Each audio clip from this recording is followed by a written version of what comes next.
Bonjour à tous et bienvenue dans cette nouvelle vidéo MAN. Alors on va rester un petit peu sur le thème des agriculteurs ou des paysans. C'est vrai que j'aime bien le mot paysan, paysage. Ça leur correspond vraiment presque mieux qu'agriculteur. Mais là, vraiment, va falloir qu'ils arrêtent les non-viandards, enfin ceux qui veulent vraiment nous casser les bonbons, enfin en tout cas ceux qui prônent que la consommation de viande altère le climat parce que je crois que je les gaverais bien, moi, avec justement de la viande. Jusqu'à ce qu'ils s'en étouffent presque.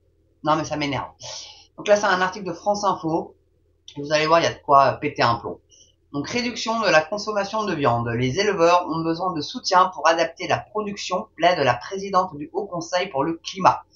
La meuf, elle a jamais foutu les pieds dans un champ.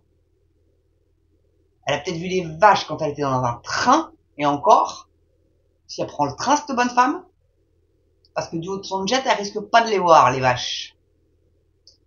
Donc le dernier rapport du Haut Conseil pour le climat prône une réduction de la consommation et de la production de viande, responsable selon son dernier rapport publié jeudi dernier de près d'un quart de l'empreinte carbone française. Alors je crois qu'on est à 0,9 empreinte carbone, on est en dessous de 1. Donc un quart c'est quoi? C'est une broutille, une misère, une merde. Donc je vois pas qu'est-ce que ça va bien pouvoir changer, qu'on mange moins de viande si c'est pour juste réduire d'un quart. Surtout que vous avez les Chinois, les Indiens et les Américains qui polluent à tour de bras. Bon, même si on vivait comme dit Deme, même si on vivait dans des grottes à bouffer de l'herbe, on pèterait nous du méthane là pour le coup si on était herbivore, hein. Faut le savoir. Bon, ah mais cette bonne femme là, c'est qui cette salope quoi? Ah, ça a encore été publié le 25 janvier. Je vous dis que cette date-là, je vais finir par croire qu'elle est maudite, la date de mon anniversaire. Un truc de dingo. Donc le Haut Conseil pour le climat évalue dans son dernier rapport publié le 25 janvier que la production et la consommation de viande représentent 22% de l'empreinte carbone des Français. L'objectif de réduction de consommation de viande étant indispensable d'un point de vue écologique, mais difficile dans le contexte de mobilisation du monde agricole. Les éleveurs ont besoin de soutien pour adapter la production, plaide sur France Info Corinne Lequéré, la présidente du Haut Conseil pour le climat. Non mais déjà, à quoi il sert ce Haut Conseil là? Il y a déjà un ministère de l'écologie qui sert à rien, alors là, un Haut Conseil du climat. Ah, ils aiment bien placer les copains. Tiens, d'ailleurs, je ferai peut-être une vidéo sur cette connasse-là. Je serais pas étonné qu'elle soit poteau avec Macron ou avec un des Young Leaders, en tous les cas. Elle m'amuse à le faire, ça. Si ça vous intéresse, dites-moi dans les commentaires si ça vous intéresse que je vous fasse un petit topo sur la Corinne Lequéré. En plus, une bretonne, quoi. Lequéré. Normalement, le comme ça, c'est breton. Mais de quoi je me valme? Mais occupez-vous de vos miches, quoi. Franchement. Franchement, quoi. Ils sont pas assez emmerdés comme ça, les agriculteurs. Ils sont en train de souffrir. Et non, non, on va aller leur rajouter une couche avec encore des normes. Pour la climatologue, le constat est clair. Non, elle n'est pas climatologue plus que mon cul. On ne peut pas demander aux agriculteurs de changer leurs pratiques. Bah, c'est pourtant ce que tu essayes de faire, ma cocotte. S'il n'y a pas les moyens qui sont mis en place pour valoriser les nouvelles productions qui sont nécessaires pour vraiment répondre au changement climatique, Corinne Lequéré plaide donc pour des mesures d'aide ciblées pour les éleveurs. Moi, ce qui me fait un petit peu peur, c'est, vous savez, cette espèce de foufou, ce petit foufou là de Bill Gates qui veut nous faire bouffer de la viande synthétique. Donc on va avoir que du synthétique. C'est un peu, vous savez, comme dans les loups la cuisse, Tricatel, l'usine là où c'est une espèce de magma gluant là qui se transforme en poisson, en salade ou en poulet. Ça qu'elle veut qu'on bouffe. Mais elle, rassurez-vous qu'elle vous fera du bon poulet de Bresse, bon agneau de présalé.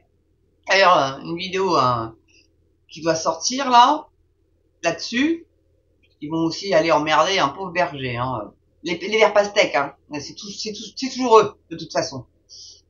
Ceux aussi qui veulent que vous euthanasiez vos chats et vos chiens parce que, mon Dieu, ça pollue. Les joujoux des chats, ça pollue. Et ça bouffe trop de souris, donc ça enlève de la biodiversité. Attends de dire ça dans les vieilles maisons où il y a plein de souris qui bouffent les câbles électriques et qui foutent le feu. Hein? Bon, t'as pas de chat, tu crames. Petite parenthèse fermée, mais ils commencent réellement à me taper sur le système, ces connards. Donc, les éleveurs ont besoin de soutien pour adapter la production, explique-t-elle. listant plusieurs leviers à tirer pour aider la transformation des exploitations en élevage bas carbone, comme modifier l'alimentation des troupeaux pour réduire le gaz à effet de serre qu'ils émettent. Mais pour cela, il faut des investissements financiers et des risques partagés. Pour Corinne Lecquéré, il faut que les politiques agricoles et les politiques alimentaires soient plus mobilisées en soutien de ces actions pour tout le monde agricole. Alors écoute-moi bien, connasse. Quand tu fais de l'élevage de plein air, les vaches, elles bouffent de l'herbe. Et là, elles pètent pas de méthane, les vaches. C'est votre saloperie d'alimentation au soja qui les fait péter du méthane. C'est celles qui sont en étable, à longueur d'année. C'est sur les gros élevages de plus de 1000 têtes. Les petits élevages de 200, 500 têtes qui sont dans les pâturages ne polluent pas. Voilà. Non mais ça c'est avéré, hein. Donc je vous raconte pas de mytho, hein. Donc là commence à vraiment bien me gonfler les verres pastèques. Je vous jure que si j'en prenais un, j'en prends un deuxième et genre je fais j'en prends un pour taper sur l'autre. Je sais pas ce que je leur fais d'autre, je les gaffe comme des oies avec de la bidoche. Bon, puis la viande brésilienne ou ukrainienne, hein, je leur file pas de la bonne qualité, hein, parce qu'ils s'en gavent suffisamment comme ça, ces salauds-là. Je leur fourgue la merde qui veulent nous fourguer à nous, les gueux. Parce que rassurez-vous bien, hein, les merdes qui viennent du Brésil ou d'Ukraine enfin, bientôt, je sais plus, il y a encore un autre pays qui est concerné, je crois pas si c'est pas le Niger ou je sais pas quoi. Ça m'étonnerait que ce soit le Niger. Je sais plus, un pays d'Afrique en tous les cas. Je vais essayer de retrouver ça pour vous si vous voulez. Ça c'est pour nous, la malbouffe. Eux, ils vont continuer, je vous dis, à bouffer du poulet de Bresse, de l'agneau de présalé, du bon bœuf d'aloyau, de la bonne limousine, etc. Pas de souci. On va réduire le nombre de têtes. Ça va être pour eux. Si, vous le dites. Vous voulez parier? Avec Mams, vous êtes sûr? Vous perdriez. En tout cas, voilà. Courte vidéo. Encore sur les agriculteurs. Mais là, c'est tellement énorme ce truc-là. Quand j'ai vu ça, j'ai dit, il faut que je la fasse, cette vidéo-là. Parce que ça, nulle part ailleurs, vous l'aurez. Ça, pour elle, c'est garanti. Peut-être sur TVL ou peut-être sur Toxa Media. Ça, c'est tout à fait possible. Mais très certainement pas même sur CNews. Je comptais pas dessus. Voilà. Donc, je trouve que c'est important que vous soyez informés. Donc, j'espère que cette vidéo, vous allez la partager à fond à bloc. Hein.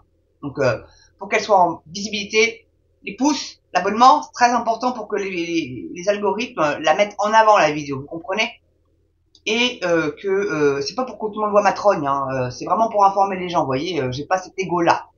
Et je l'aurai jamais. Ça, c'est certain, c'est pas mon genre. Je suis pas égocentré, moi je m'appelle pas Emmanuel Macron, je suis pas narcisse. Voilà. Et donc, et puis mais mettez-moi dans les commentaires aussi, parce que ça aussi, ça fait monter un peu les algorithmes.